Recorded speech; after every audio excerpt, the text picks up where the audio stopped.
Gall bladder polyp असा एक आजार आहे जो तुम्हाला आहे हा माहितीसुद्धा नसतो. डाऊटफुल केसेसमध्ये CT-MRI हे खूप चांगले टेस्ट असू शकतात.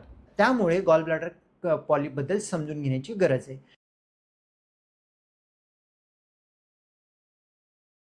नमस्कार, पुन्हा एकदा गटफिट क्लबमध्ये तुमचं मनपूर्वक स्वागत. गटफिट क्लबमध्ये आपण प्रत्येक रविवारी एक काहीतरी विषयावरती, पोटाच्या संबंधित निगडीत विषयावरती आपण एक लॉंग व्हिडिओ बनवण्याचा, पॉडकास्ट बनवण्याचा कोशिश करतोय. आज आपण असाच एक पॉडकास्ट एक गॉल ब्लॅडर पॉलिपबद्दल बनवण्याचा प्रयत्न करत आहोत.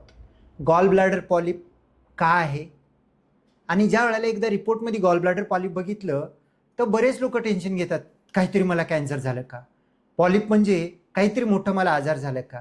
तर ह्याच्याबद्दल माहिती चांगली राहावं आणि तुम्हाला पॉलिप आलं तर तुम्ही बघून काय करायचं हा डिसिजन योग्य पद्धतीने घ्यावं. म्हणूनच तर आजचा आपण पूर्ण पॉडकास्ट, सोलो पॉडकास्ट किंवा लॉंग फॉर्म व्हिडिओ आपण बनवण्याचा प्रयत्न करतोय. गॉल ब्लॅडर पॉलिप असा एक आजार आहे जो तुम्हाला आहे हा माहितीसुद्धा नसतो. कारण काहीच्या कारणासाठी आपण ज्या वेळेला सोनोग्राफी करतो त्यावेळेला कळून येतं गॉल ब्लॅडरमध्ये सुजन आहे, काहीतरी गाठ आहे, काहीतरी कळी झालेली आहे, ती छोटी आहे, मोठी आहे आणि एक आहे, जास्त आहे, असं तुम्हाला रेडिओलॉजिस्ट रिपोर्टमध्ये लिहून देतात. तुम्ही जर ते रिपोर्ट घेऊन गुगलला टाकलं पॉलिप कॅन्सर, मग ते खूप गोंधळून जातं, चाललं काय म्हणायचं. तर मग हे गॉल ब्लॅडर पॉलिप आहे काय? गॉल ब्लॅडर पॉलिप म्हणजे गॉल ब्लॅडर आतील भागामध्ये होणारी एक छोटीशी गाठ किंवा कळी असू शकतो. मग एकदा गॉल ब्लॅडर पॉलिप झालं म्हटल्यानंतर विचार का बरं करायचं? गॉल ब्लॅडर पॉलिप हा एक प्री कॅन्सरस कंडिशन किंवा कॅन्सर होण्यासाठी एक संबंधित असणारा गाठ असू शकतो आणि नेग्लेक्ट केलं तर कॅन्सर होऊ शकतो. ह्यासाठी आपल्याला विचार करणं गरजेचं आहे. मग ह्याच्यामध्ये काय एक मोठी गोष्ट आहे, गॉल ब्लॅडर कॅन्सर पोटामधील एक वाईट कॅन्सरपैकी एक कॅन्सर म्हणतो. कारण एकदा कॅन्सर झाला, पहिल्या 1, 2, 3 टप्प्यामध्ये कॅन्सर कळतच नाही. ज्या वेळेला कळतो त्यावेळेला अवकेच्या बाहेर गेलेला असतो आणि लाईफस्पॅन खूप शॉर्ट असतो. म्हणून गॉल ब्लॅडर कॅन्सर प्रिव्हेंट करण्यासाठी काही पण करता येत असेल तर ते चांगलीच गोष्ट आहे, वाईट नाही. मग जर का आता कळीचा आणि ह्याचा काय संबंध? कळी जर असेल त्याच्यामध्ये रिस्क कॅन्सर होण्याचा असेल तर त्याला तुम्ही त्याच स्टेजवरती ट्रीटमेंट केलं, कदाचित कॅन्सरला तुम्ही अवॉइड करू शकता. त्यामुळे गॉल ब्लॅडर पॉलिपबद्दल समजून घेण्याची गरज आहे. मग एखाद्याला गॉल ब्लॅडर पॉलिप सोनोग्राफीमध्ये आलं तर ट्रीटमेंट काय? ट्रीटमेंट गॉल ब्लॅडर पॉलिपचं साईज, नंबर, रिस्क फॅक्टर आणि वाढ कशी होते ह्याच्यावरती ठरवतात. नेमकं म्हणजे काय? साईज 10 mm म्हणजे 1 सेंटीमीटरपेक्षा वरती का खाली. जर 1 सेंटीमीटरच्या वरती पॉलिप असेल त्याच्यामध्ये कॅन्सर होण्याच्या पुढच्या वर्षभरामध्ये चान्सेस, रिस्क जास्त असतो. म्हणून 1 सेंटीमीटरच्या पुढच्या पॉलिपला ट्रीटमेंट, सर्जरी करणं अनिवार्य आहे, ठेवायचं नाही आहे. आणि 5 mmच्या खालच्या पॉलिपला काहीही करायचं नाही आहे, त्याच्यामध्ये फॉलोअप करायचं आहे आणि सोनोग्राफी 6 महिने, वर्ष, 1.5 वर्ष, 2 वर्ष, 2 वर्षापर्यंत 3-4 वेळा सोनोग्राफी करून बघणं. साईज वाढते का, म्हणजे 5 mmचं 6 mm, 1 mm जर का 2 सोनोग्राफीमध्ये वाढतं का, किंवा पॉलिपचं कॅरेक्टर, काही पॉलिप अटकलेले असतात, काही पॉलिप चिपकून असतात. सेसाईल पॉलिप म्हणजे चिपकून असलेले पॉलिप वगैरे असेल तर त्याच्यामध्ये रिस्क असतो. मग 5 mm ते 1 सेंटीमीटर म्हणजे 6 ते 9 mmच्या पॉलिपला करायचं काय?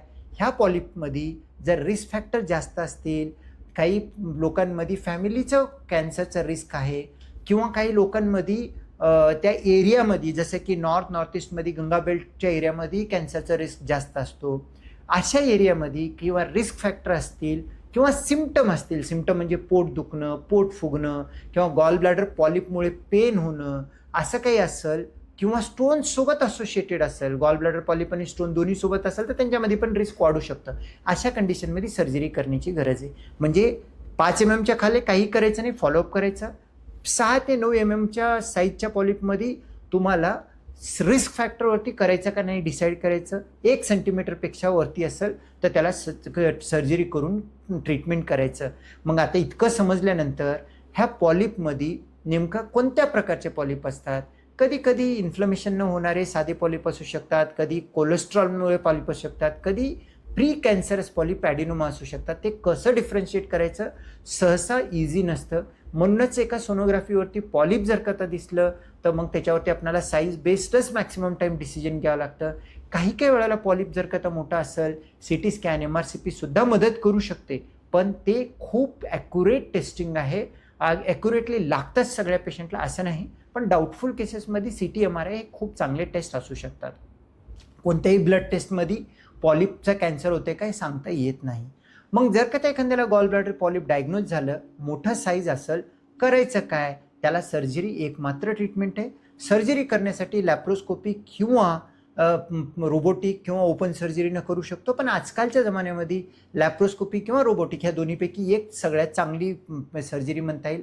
दोन्हीपैकी कोणतंही चूज करून केलं तर काही हरकत नाही, पण करणं नक्की गरजेचं असतो. जर का साईज जास्त मोठा असेल 1 सेंटीमीटरपेक्षा जास्त किंवा 6 ते 9 mm पर्यंत रिस्क फॅक्टर असेल तर त्यांच्यामध्ये सर्जरी करून ट्रीटमेंट करणं गरजेचं आहे. मग करतात काय सर्जरीमध्ये?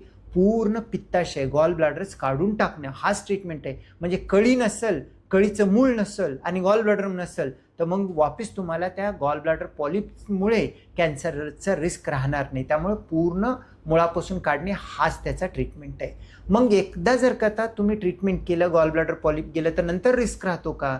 एकदा गॉल ब्लॅडर पॉलिपसाठी गॉल ब्लॅडर पूर्ण काढून टाकलं तर गॉल ब्लॅडर्स नाही तर रिस्क कशाचं? म्हणजे रिस्क 0 होतो. मग ज्यांना ऑपरेट नाही केलं त्यांचं काय करायचं? त्यांना तो स्पेसिफिक पिरियड ऑफ फॉलोअप असतो. 6 महिन्याला एक सोनोग्राफी, वर्षभराला एक सोनोग्राफी, 1.5 वर्षाला, 2 वर्षाला. पहिले 1-2 वर्ष 4 सोनोग्राफीमध्ये साईज वाढतं का?